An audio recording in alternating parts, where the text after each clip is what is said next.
na yung anak ko.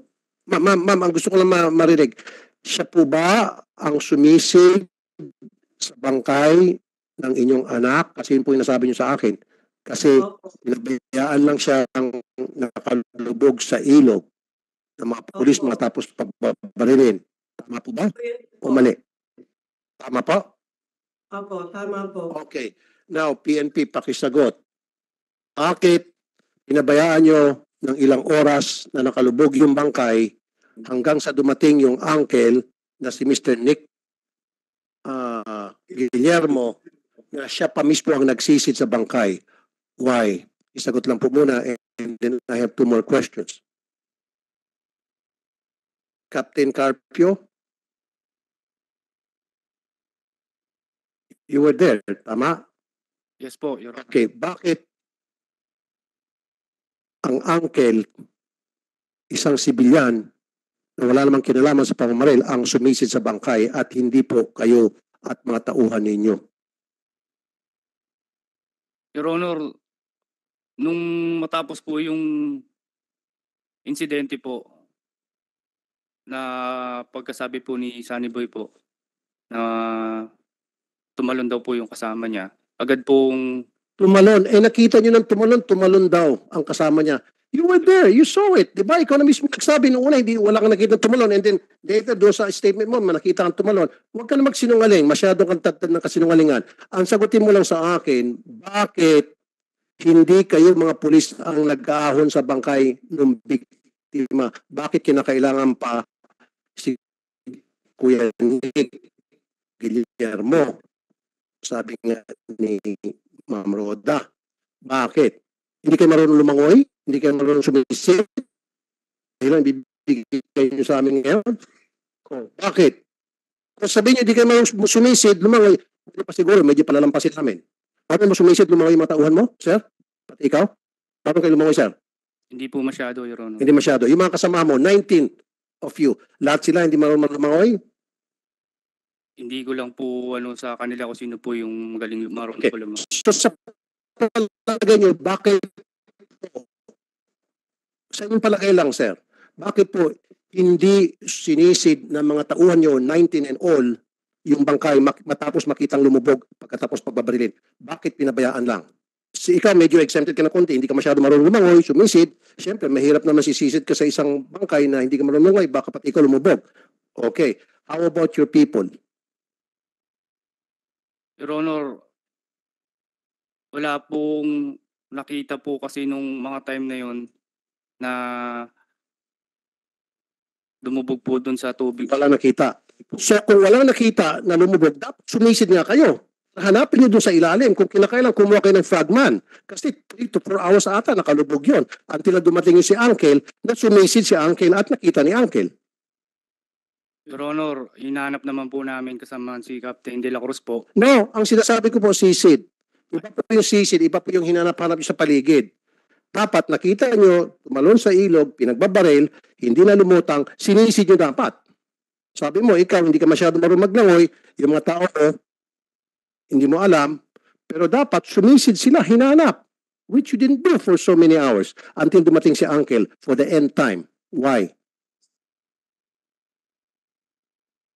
Yun po, Your Honor, hindi iniisip po namin na kung baka po ito since bankero po, baka po nakatakas po o nakaalis po. Nakatakas, Akala ko 19 kayo nakapaligid, paano makatakas yun? Given the fact na pinagbabaril nyo, and then you should assume na tinamaan yun pag hindi na sumisid, pag hindi na umahon. 3 hours, hindi umahon? Gusto ko po, Sir Idol.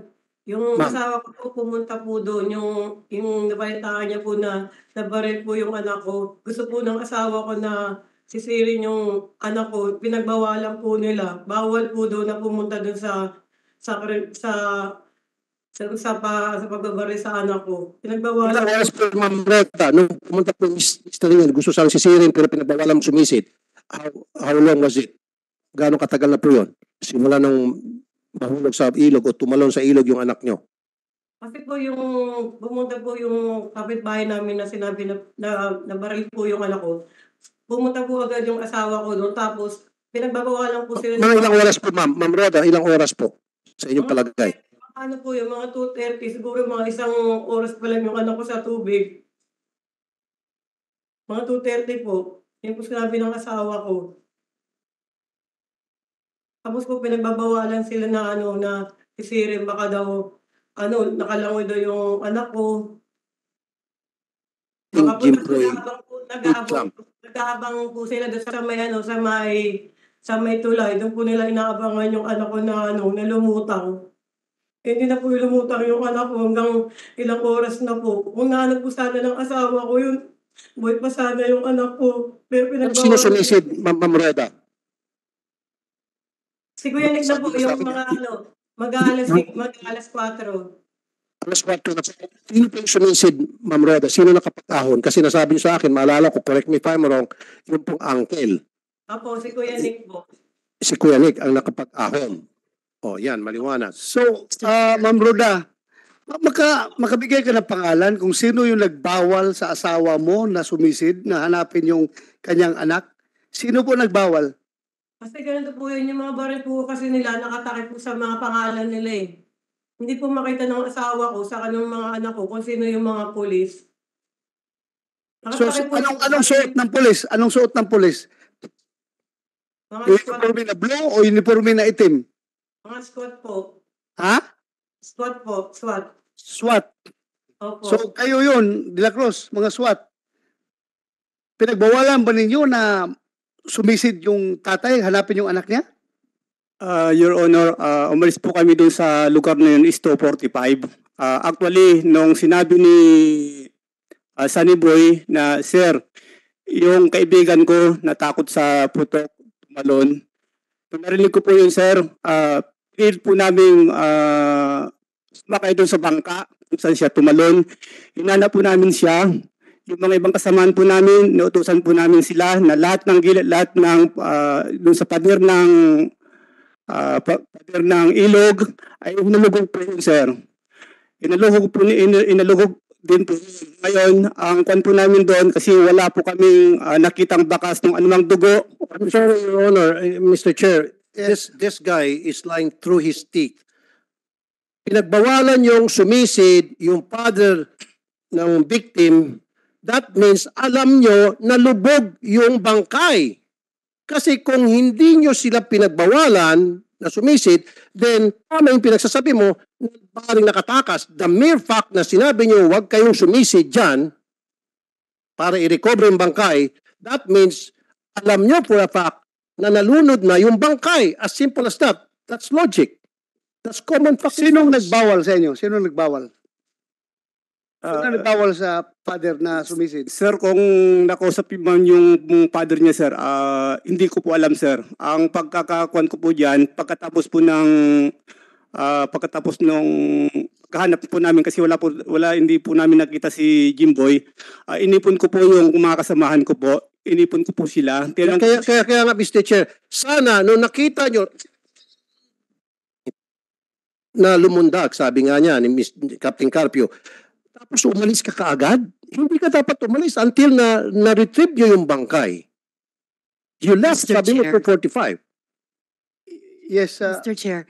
At saka one step backward po. Bukod sa magkaiba din yung kwento nyo, sabi nyo po Captain Carpio, hindi nyo hinanap. Sinasabi nyo Captain De La Cruz, hinanap nyo. One step backward.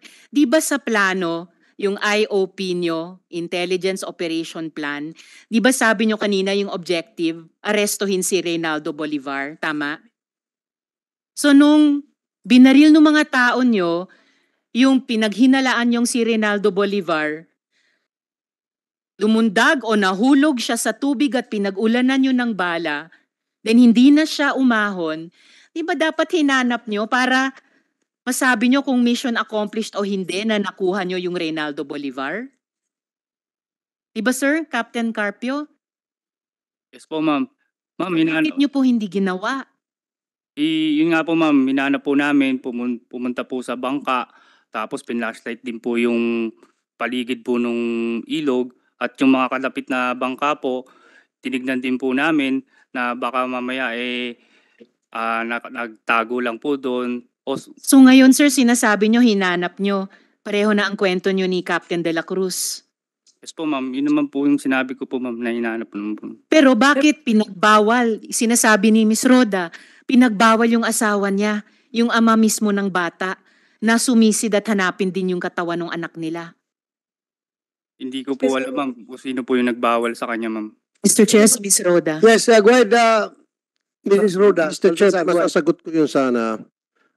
Pinigilan po nila na sumisid because they want to make sure na patay na talaga yung bangkay. And then adding to what she's already said earlier, na nung may ahawon, sinipa-sipa, para masiguro talagang dead na yung pong biktima. Pero clarification natin ha, hindi pulis yung nagsipa ha. Okay, Asset ng pulis yung Input nagsipa. asset. Follow-up question, Mr. Chair. Yeah. Sino po yung mga sharpshooter dito? Ilan po ang sharpshooter sa mga pulis na nandito ngayon? Lahat man yan, marunong mag... Kasi, Mr. Chair, yes. ang tama, lahat ay ulo.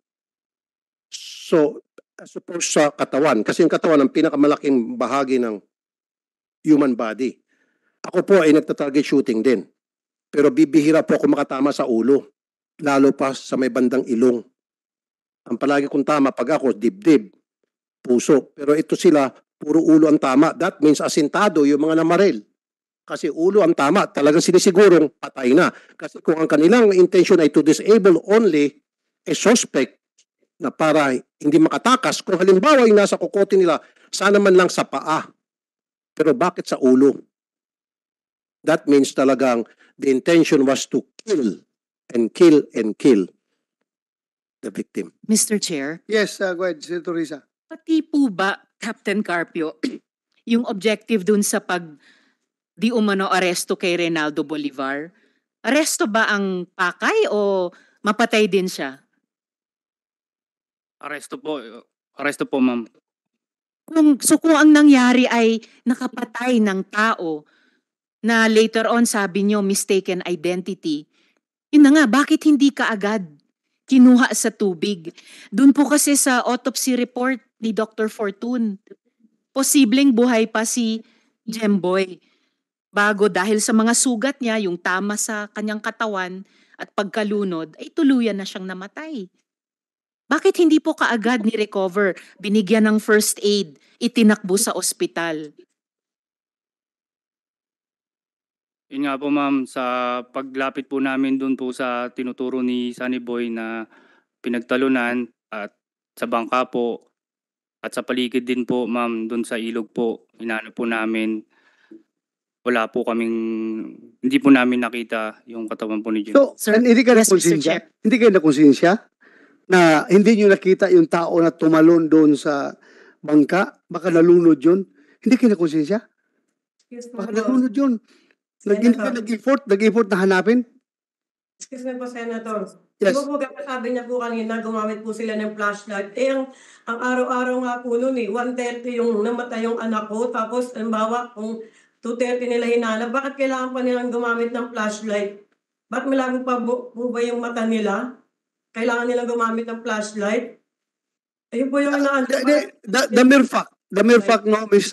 Ruda, the mere fact na umalis sila ng after 1 hour na pagsisearch, umalis sila na wala nakita, ibig sabihin, pinabayaan na lang nila kung tumalon man yun. Pinabayaan na hindi na talaga hinanap.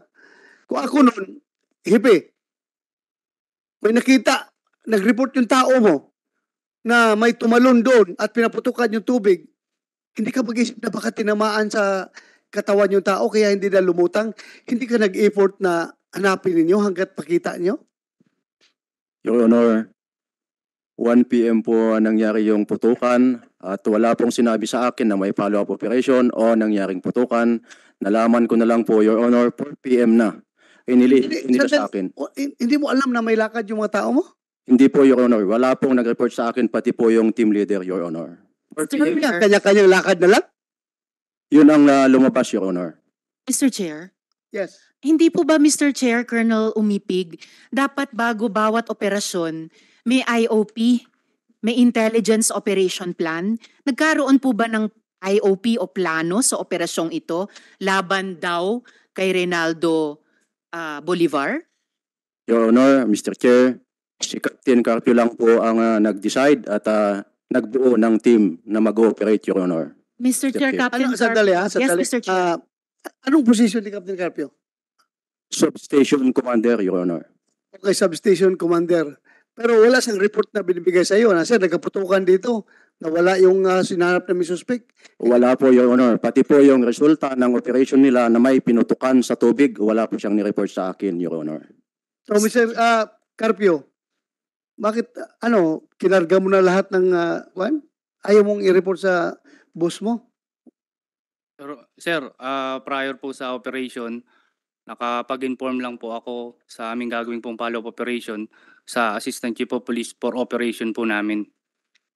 Mr. Chair. Yes, go ahead, go ahead. At Mr. Chair, Captain Carpio, bago pa yung report, yung plano, may IOP ba? Iba sa PNP dapat may plano bago ang isang operasyon at may intel. Meron po ba kayong IOP o plano bago itong operasyon laban daw kay Reynaldo Bolivar? Yes po, ma'am, nag-briefing po kami bago pong pag-aresto po. Oo nga, sinabi ni General Gapas, may briefing kayong kinonduct ng August 3 hindi ko nakuha yung oras pero nag-conduct kayo ng planning and pre-operation briefing. May intel po ba na pumasok dun sa briefing na yon o sa planong iyon? Yes po, ma'am. And may nakuha ba kayong operational clearance para gawin yung IOP o plano na yan? Yung clearance naman, Senator Risa, Yes, Mr. Chair. nasa discretion na niya kasi siya man ang area commander doon. So kung maglalakad sila, kanya na yan. Decision na yan. Calling the shots siya doon as a substation commander ka? Yes po, sir. So, ibig sabihin po, Mr. Chair, Captain Carpio, kayo yung nagbuo ng plano, yung IOP, kayo na rin po nagbigay ng clearance para gawin yung plano. Tama po ba? Yes po, ma'am, para po pag-aresto po kay Bolivar. Bolivar po. Sino ba tong Bolivar na to? Normal ba na isang operasyon para mag-aresto ng isang tao, 19 katao, may assault team, may perimeter security? Ganyang kalaki po ba talaga pag ganyang klaseng operasyon? Ma'am, si Reynaldo Bolivar po is suspect po ng shooting incident po. Meron na ba kayong, yung hiningi namin nung unang hearing, meron na ba kayong letrato o drawing man lang ni Bolivar? Ito na, Dito, Mr. Chair. Yes, Mr. Chair. Kasi I was the one who asked that question at last hearing. So, ito yung picture ni Bolivar. So, may dala-dala kayong picture. Siyempre, suspect nyo ito, tinatarget nyo, may dala kayong picture. So, hindi pa ba sapat ito na titingnan yung picture ni Bolivar versus yung pagkumpranta nyo kay Jimboy na magkaiba na para sana naghunos dili kayo? Captain Carpio? Tingnan nyo tong picture ni Bolivar. Pwede ba natin pagdikitin yung picture ni Bolivar at saka ng victim? Malayo po eh. Malayo yung picture ni Jimboy at ni Bolivar. So sana, nung kumprantahin nyo po si Jimboy, hawak-hawak, may warrant of arrest po itong si Bolivar, di po ba? Tama? Wala. Hindi. Wala kasi kuha lang yun. Follow-up operation. Operation, hot for... Pero meron kayong picture. Ito, hawak picture, di ba?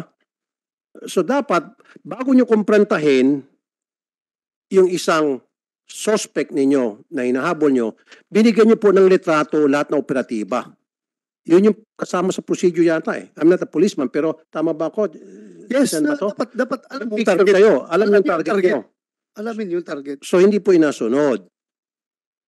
Wala kayong binigay na picture. Dapat bawat isa, meron hawak na picture. Senator Tolpo, granting na si Bolivar yun, yung nandoon sa bangka.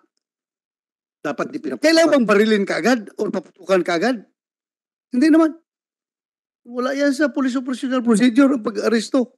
Bakit magpaputok ka agad? Kaya hindi, first Mr. place kasi Chair. Mr. Chair, sana kung nakumpranta nila si Bolivar at tama yung ginawa ng procedure, tama ka Mr. Chair, buhay sana itong si Jimboy. Tama ka. Tama ka. Mr. Chair. Yes, go ahead, Senator Risa. Ano po bang steps ang ginawa nyo nung assault team ninyo? Halimbawa, yung unang 6 na lumapit. Anong steps ang ginawa para arestuhin talaga si Bolivar? Ma'am, una po namin napagkasunduan na una po munang lalapit po ang Intel. Yun ang Opo, napagkasunduan. ma'am. Yun ba talaga ang nangyari? Yung Intel yung unang lumapit? Opo, ma'am. Sino po yung mga Intel na unang lumapit? Una po si Police Staff Sergeant Maliban, kasama po ang kanyang kasamaan na si Police Staff Sergeant Bugayong para po lumapit po doon, malapit po sa bangka, doon po sa bakod po. Lumapit sa bakod. Opo. And then anong susunod na nangyari? And then kapag nakita na po, doon po kami kukuha ng sign o ng signal para kami naman po ng aking kasama ko po sa substation para po umaresto. So sino nagbigay ng signal para di umano umaresto? Sa di inaasahang pagkakataon nga ho, ma'am, habang paparating pa lang ho ako, nakarinig na ho ako ng putok. Paano po nagsimula yung putukan? Nauna po yung intel po at nakita ko po na nagpapaputok po sa patama po sa ilog po si Staff Sergeant Paliban po. Pero ganun po ba yung operasyon? Lalo na sa may kasama pong pinaka-elite trained na mga SWAT? Sa anumang dahilan magsimula yung putukan, sasabay na lahat? Bakit parang ang init ng operasyon? Sino ba yung Bolivar na yan? Mr. Chair, makasingit lang po, Madam. So, Yes, Mr. Chair. nagsinungaling naman to. Ang daming kasinungaling itong si Captain Carpio. Sabi mo ngayon lang kay Senator Riza, nung pagdating mo, narinig mo na yung mga putukan. Tama? Kasasabi mo lang. Ayun. Dito naman sa sworn statement mo, pagdating mo, pinakiusapan mo pa muna yung si Jimboy, lumapit kayo para sumuko. O, ngayon sinasabi mo, pagdating mo, putukan na narinig mo. Nagsisinungaling ka na naman. Anyway, another follow-up question. Senator Tulfo, ikuha natin. Anong totoo? Klaruhin natin. Anong totoo doon? Yun po yung totoo, sir. Anong totoo?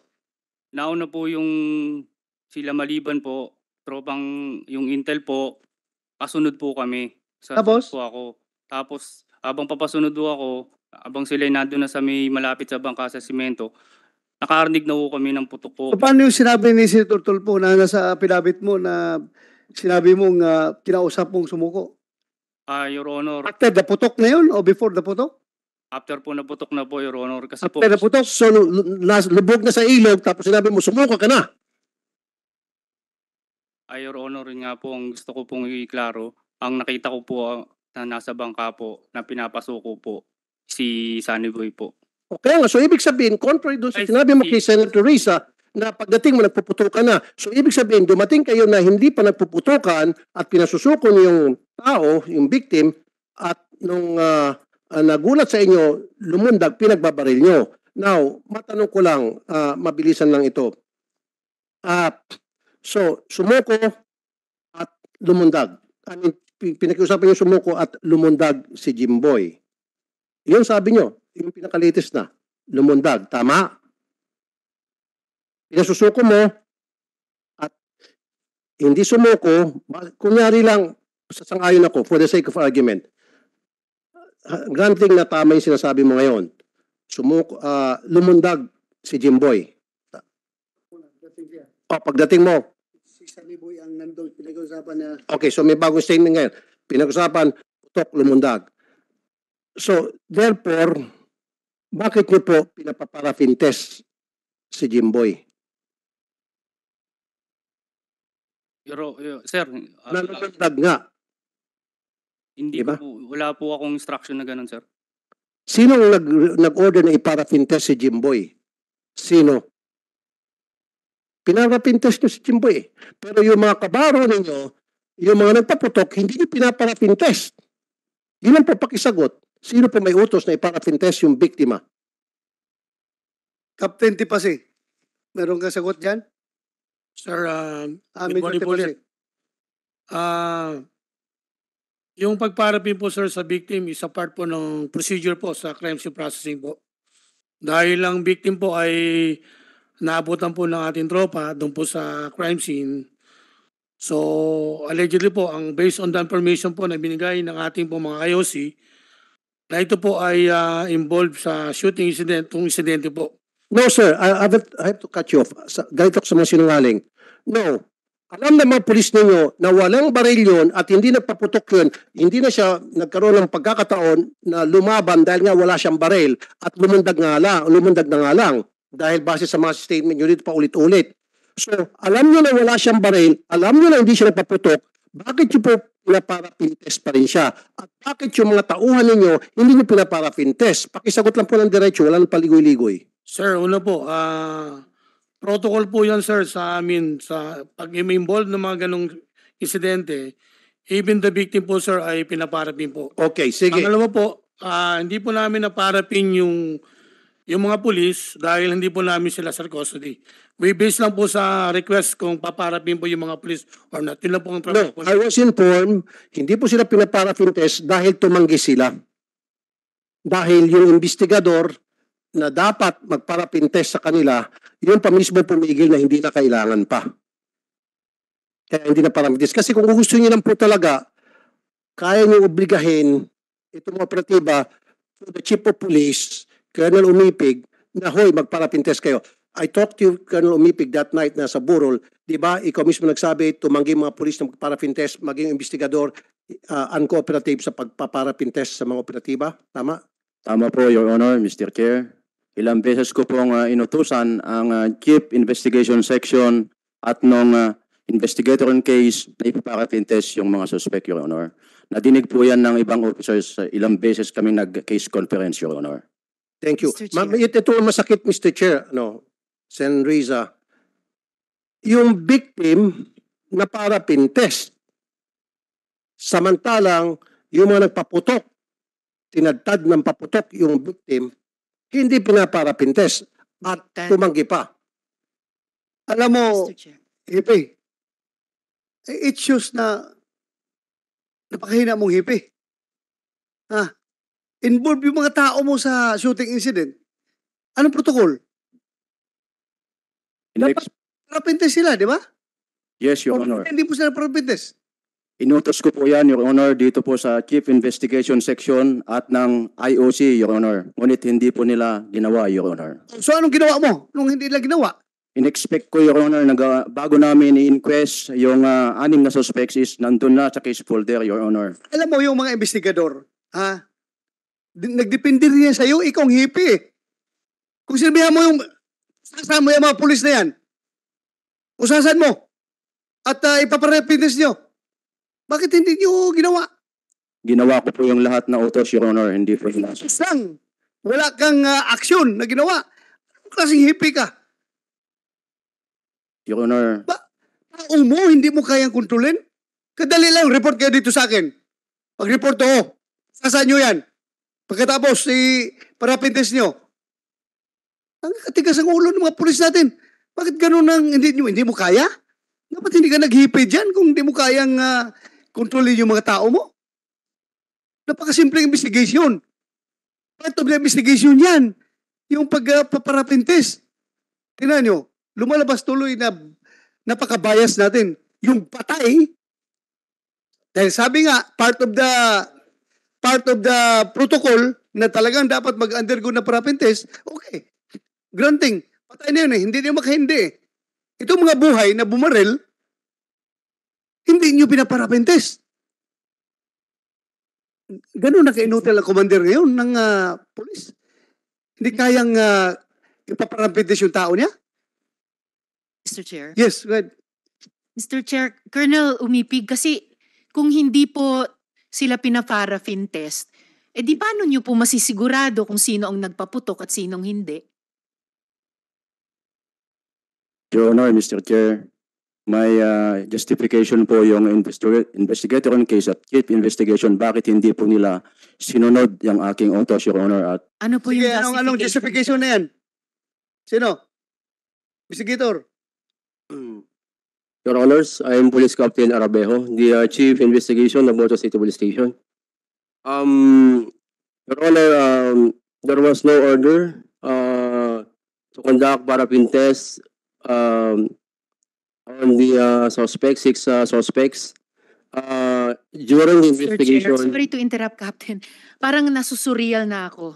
Parang bangungot na to. Sinasabi po ni dating Navotas City Police Chief, inutos nila, pero sinasabi po ni na Captain Arabejo, walang utos. Ano ba talaga? Bakit may lost in translation? Mr. Yeah, Chair, yeah. baka may sagot si General General Gapas Gabas. sa misteryong ito? Yes, Your Honor, we tried, we had them explain kung bakit wala pong parapin. And according to the explanation of Captain Arabejo, who is the Chief Investigator, and Sergeant Galvez, who is the IOC, signed by them, according to them, sir, because positively identified na yung 6th involved personnel that discharged their firearm, quote and unquote. The 2 of them, quote, the undersigned have decided not to subject the said suspect to paraffin examination. Therefore, we can see here, Your Honor, that not having the paraffin test on the suspect was a clear, conscious, deliberate decision on the part of the Chief Investigator and the IOC, sir. Pinapayagan po ba yan, General Gapas? Hindi po ba SOP kapag may operasyon, arresting operation man ito pero nagresulta sa ganitong putukan, may napatay pa? Hindi ba SOP ang pagkondukta ng paraffin test? Yes, At Your maganda Honor. po bang- So that's why Tanggihan? kasama na ito dun sa mga administrative na kaso nila, ma'am, na haharapin, ma'am, because of this. And Mr. Chair, mamaya itatanong ko kung hanggang administrative lang ba, wala bang kriminal.